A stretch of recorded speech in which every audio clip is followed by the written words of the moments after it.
प्रसार भारती प्रस्तुत करता है नेशनल बुक ट्रस्ट के सहयोग से तैयार कार्यक्रम स्टोरी लाउंज। स्टोरी लाउंज में आज हम आपको सुनवा रहे हैं गीजूबाई बडेका की लिखी कहानी मुफ्त का माल। इसका हिंदी रूपांतर किया है आबिद सूरती ने। आइए सुने। हमारी कहानी का नाम है मुफ्त का माल। एक बार की बात है, नदी किनारे बहुत सुंदर गांव था। चारों तरफ हरे भरे खेतों से घिरा हुआ, भिन्न भिन्न प्रकार के फूल, फल, पेड़ पौधों से सजा हुआ। यूं कहो कि प्राकृतिक सुंदरता से परिपूर्ण। उसी गांव में रहता था एक पंडित और एक पंडितानी। जानते हैं पंडित जी कैसे दिखते थे? ऐसे जैसे गोल मटोल मटका। और पंडितानी ऐसी दिखती थी कि छुए तो चटक जाए। परंतु दोनों अपने अपने फन में पूरे उस्ताद। एक रोज की बात है, पंडित के यहाँ एक जजमान के घर ब्याह का अवसर आया। फिर क्या, पंडित जी की खुशी का कोई ठिकाना ही न रहा। पता है क्यों? क्योंकि उसने सोचा ब्याह में दक्षिणा तो मिलेगी ही, थोड़ा शुद्ध घी भी मिल जाए तो आनंद मंगल हो जाए। स्वादिष्ट लड्डू बनाकर महीने भर खा सकेंगे। उसने पंडितानी से कहा, अरे भगवान, तुमने सुना? पकौड़ी मल सेठ के घर उनकी बेटी क्या ब्याह करवाने जा रहा हूं। तुम साथ चलो, विवाह का मौका है। सेठ जी के घर दूध और घी की गंगा बहती होगी। हमें थोड़ा घी मिल जाए तो मज़ा आ जाए। और वैसे भी मुझे थोड़ी कमज़ोरी सी भी महसूस होने लगी है। शुद्ध घी के लड्डू खाकर शायद सेहत कुछ ठीक हो जाए। पंडितानी बोली, आपका विचार तो नेक है, लेकिन इतने सारे लोगों के बीच हम घी कैसे चुरा सकेंगे? और अगर पकड़े गए तो कितना अनादर होगा। पंडित बोला, यह चिंता मेरी है। मैं ब्याह करवाने मंडप में बैठूं, तब तुम सावधानी पूर्वक वैसा ही करना जैसा मैं कहूं। बाकी सब मैं संभाल लूंगा। और फिर देखना हम अपना काम कैसे कर दिखाते हैं। थोड़ी देर बाद दोनों सेठ पकौड़ी मल की हवेली पर पहुंचे। फूलों से सजी हुई भव्य हवेली, तरह तरह की आरामदायक वस्तुएं, नौकर चाकर की रेल पेल, अनगिनत रिश्तेदारों की भीड़। लग रहा था कि मानो पूरा गांव ही सेठ जी की बेटी की शादी में आमंत्रित हो। वो भी एक से बढ़कर एक कपड़े और गहने पहने हुए। अब ब्याह का समय हुआ। पंडित मंत्र पढ़ने लगा। घर के सभी लोग मंडप में आकर बैठने लगे। औरतों ने गीत गाना शुरू कर दिया। अंदर रसोई घर में कोई ना रहा। पंडित ने मौका पाकर हवन के मंत्रों के बीच एक मंत्र अपना भी घुसेड़ दिया। घी चुराओ स्वाहा, घी उड़ाओ स्वाहा, घी चुराओ स्वाहा, जल्दी जल्दी घी चुराओ स्वाहा। शादी के मंत्रों के बीच पंडित का संकेत पंडितानी ने तुरंत समझ लिया और महिलाओं के बीच से सटक कर रसोई घर में पहुंची। रसोई में जाकर पंडितानी ऐसा बर्तन खोजने लगी जिसमें ढेर सारा घी भर लिया जाए और जिसे वो अपने आंचल में छिपाकर घर भी ले जा सके। परंतु उसे ऐसा कोई बर्तन नहीं मिला, तो वो मंडप में वापस लौट आई।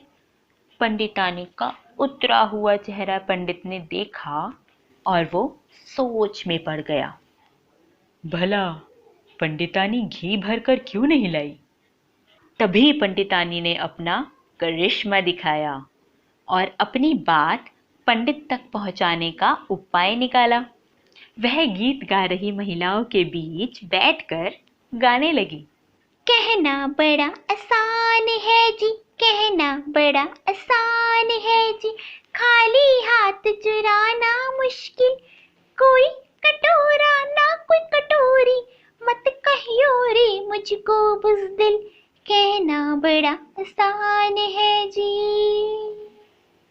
पंडित ने ये सुना और वो इसका हल सोचने लगा। उसने आस-पास नजर दौड़ाई तो उसे एक छोटे से बांस पर एक गगरी रखी हुई दिखाई दी, बिल्कुल ऐसी ही जैसी वो दोनों चाह रहे थे। पंडित ने फिर से बीच में अपने ही मंत्र बोलने शुरू किए। घी चुराओ स्वाहा, घी उड़ाओ स्वाहा, बाईं ओर एक बांस रखा है स्वाहा, बांस पर गगरी है स्वाहा, गगरी बहुत ही सुंदर है स्वाहा, घी चुराओ स्वाहा, घी उड़ाओ स्वाहा। बात तो सही थी। रसोई घर के कोने में बांस का टुकड़ा रखा था, उस पर उल्टी गगरी रखी हुई थी, लेकिन वो नई थी। अब पंडितानी ने सोचा, इस गगरी में घी डालने का भला क्या लाभ? इसमें घी भरा तो आधा घी तो गगरी ही पी जाएगी। पंडित जी भी ना कुछ भी बोलते हैं। हाँ।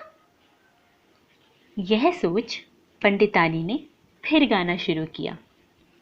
नहीं है गगरी पी जाएगी, अकल हो तो कुछ समझो जी, कहना बड़ा आसान है लेकिन करना बड़ा है मुश्किल जी, नहीं है गगरी पी जाएगी, अकल हो तो ये समझो जी।